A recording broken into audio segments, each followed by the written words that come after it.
Ja, da ich ja letztes Jahr irgendwann diesen Polit-Talk mal zum ganzen Sebastian Kurz-Fall gemacht habe, habe ich mir gedacht, mache ich doch auch mal ein Video jetzt über die Landtagswahl in Tirol, weil das jetzt so nämlich die erste österreichische Wahl ist, die seitdem, glaube ich, stattfindet. Also es kann sein, dass irgendwo eine Kommunalwahl nochmal stattgefunden hat zwischendrin, aber zumindest, ich habe hier mal geguckt, die letzte Landtagswahl, die es in Österreich gab, war hier die Landtagswahl in Oberösterreich 2021.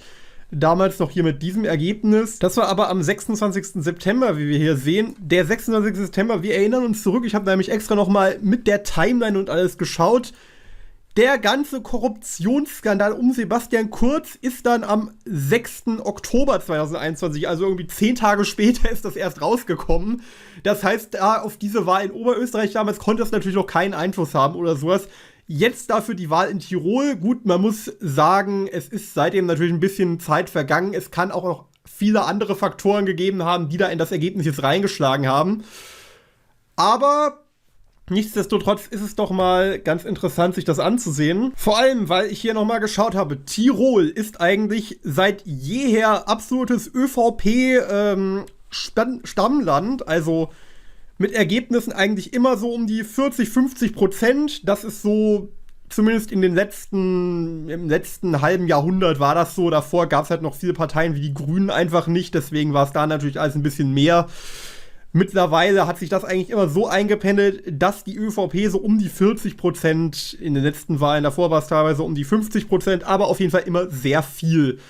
Jetzt letztens gab es eine schwarz-grüne Regierung dort. Soweit mein Kenntnisstand darüber, den ich kenne als jemand, der doch in Tirol sich doch gelegentlich auffällt. Und was ich jetzt nochmal nachgeguckt habe, der aktuelle Landeshauptmann, keine Ahnung, wie sie da heißen in Österreich jetzt konkret, Ministerpräsident, wie auch immer, der ist jetzt wohl nicht mehr angetreten zu dieser Wahl und stattdessen hat jetzt irgendeiner seiner Minister oder ich weiß nicht genau, was er vorher war. Also laut Wikipedia hier Anton Matle ist das, der ist irgendwie jetzt Landrat in der Landesregierung Platter 3 gewesen. Ich weiß nicht, was der Landesrat jetzt genau in Österreich, was das für eine Rolle wieder ist. Laut dem Artikel zu der Landesregierung ist das irgendwie für Wirtschaft und Industrie, Digitalisierung und all möglichen Sachen. Also es ist einfach irgendeine Position in der Regierung, die hat er vorher ausgeübt. Jetzt jedenfalls ist er als Spitzenkandidat angetreten und das Ergebnis ist dann doch ziemlich ernüchternd, muss man sagen, für die ÖVP minus 9,8%. Also bei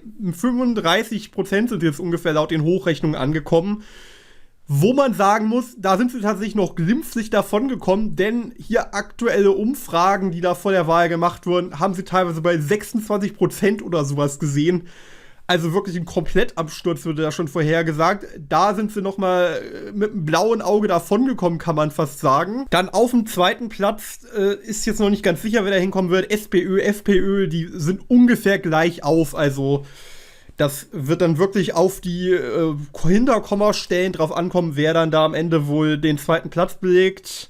Aktuell ist nur die FPÖ knapp vorne, aber ich glaube, es ist jetzt auch nicht so wichtig, wer da jetzt wirklich Platz 2 belegt, weil man kann davon ausgehen, dass keiner von beiden die Regierung anführen wird. Da wird es doch wohl noch auf eine ÖVP-Regierung, wenn auch mit blauem Auge, hinauslaufen.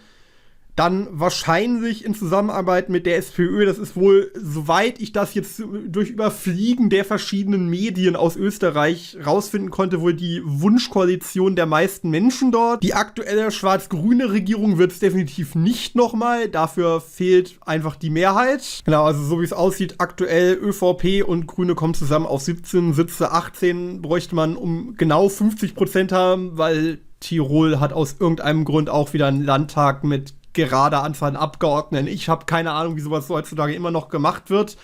Es ist einfach nur für eine Mehrheitsfindung extrem unpraktisch, aber das sollen halt die Landesparlamente entscheiden, wie sie es gerne hätten. Jedenfalls demnach die wohl abgewählt, es sei denn, hier sieht man schon, die Neos sind hier noch nicht mit Sicherheit drin, laut diesen Hochrechnungen.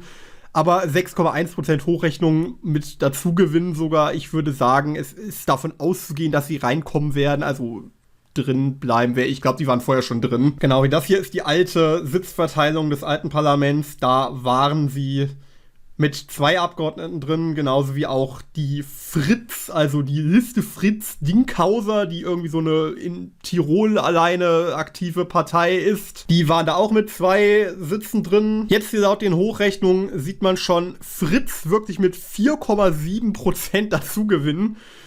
Wohlmerkt eine Partei, die wohl ziemlich klar gesagt hat, sie wollen nicht mit der ÖVP zusammen regieren, also die werden nicht in der Regierung drin sitzen. Wie gesagt, wahrscheinlich ÖVP, SPÖ wird die zukünftige Regierung sein. Die aktuelle wohl abgewählt, außer die Neos fliegen jetzt doch noch irgendwie raus. Dann könnte es vielleicht sogar passen mit einer Einsitzmehrheit, weil ihr seht hier, Neos 2 Sitze haben sie im Parlament, Fritz hat jetzt 3, Grüne hat nur noch 3 und die beiden jeweils 7.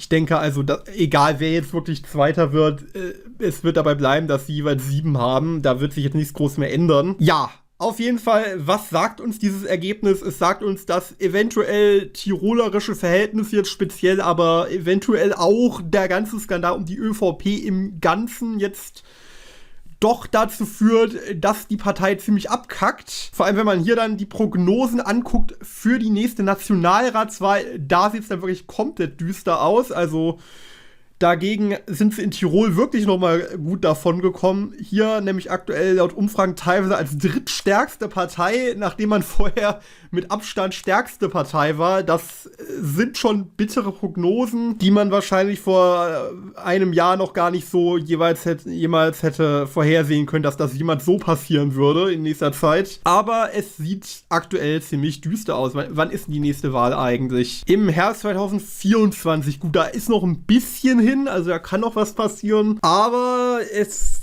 da muss dann auch einiges passieren bei diesen Vorhersagen. Denn so wie es aktuell steht, wird die ÖVP wohl nicht mehr die stärkste Partei sein nach der nächsten Wahl und muss eventuell sogar darum zittern, die zweitstärkste Partei zu sein. Also es wird auf jeden Fall eng. Ja, hier wirklich weitere Ergebniskarten haben wir hier noch. Da interessanterweise sind schon jetzt um 17:28 Uhr, also eine halbe Stunde nachdem die Wahllokale geschlossen haben, sind schon viele Bereiche ausgezählt. Wie das sein kann, weiß ich nicht. Ich weiß nur irgendwie, mir wurde mal gesagt, in Tirol gibt es so einige Wahllokale, die dann schon relativ früh schließen. Also, dass wir wirklich nicht alle um 17 Uhr zu machen, sondern da wurde mir gesagt damals, es gibt Wahllokale, die dann irgendwie um 14 Uhr oder irgendwie relativ früh schon geschlossen sind. Kann also sein, dass das einfach in diesen Orten so ist und dass deswegen hier einige Wahllokale einfach schon lange zu sind und deswegen ausgezählt haben. Aber das ist jetzt nur eine Spekulation von mir. Das sollen mir da mal die Tiroler erzählen. Ich glaube, hier Informationen über das Wahlverhalten, wieso das jetzt genau so zustande gekommen ist, wie es zustande gekommen ist, hat ja ORF leider nicht. Von daher kann ich da auch nur relativ wenig zu sagen, was jetzt genau die Beweggründe waren, die jetzt in dieser Wahl entscheidend waren. Aber ich lasse das jetzt einfach mal so stehen, wie ich es hier erzählt habe, dass eventuell dann dieser ganze Korruptionsskandal beziehungsweise die Nachwirkungen davon, dass die da einen gewissen Einfluss hatten auf das Ergebnis. Ob das so stimmt, das sollen mir dann die entsprechenden Tiroler erzählen in den Kommentaren dann. Ja, aber ich glaube, viel mehr habe ich jetzt auch gar nicht zu sagen zu dieser Wahl. Von daher, man kann gespannt sein. Ich glaube, jetzt demnächst Jahr Wahl in Niedersachsen, dass wir mal wieder zu den deutschen Wahlen zurückkehren. Ob ich dann auch zukünftig zu österreichischen Landtagswahlen was machen werde, weiß ich noch nicht.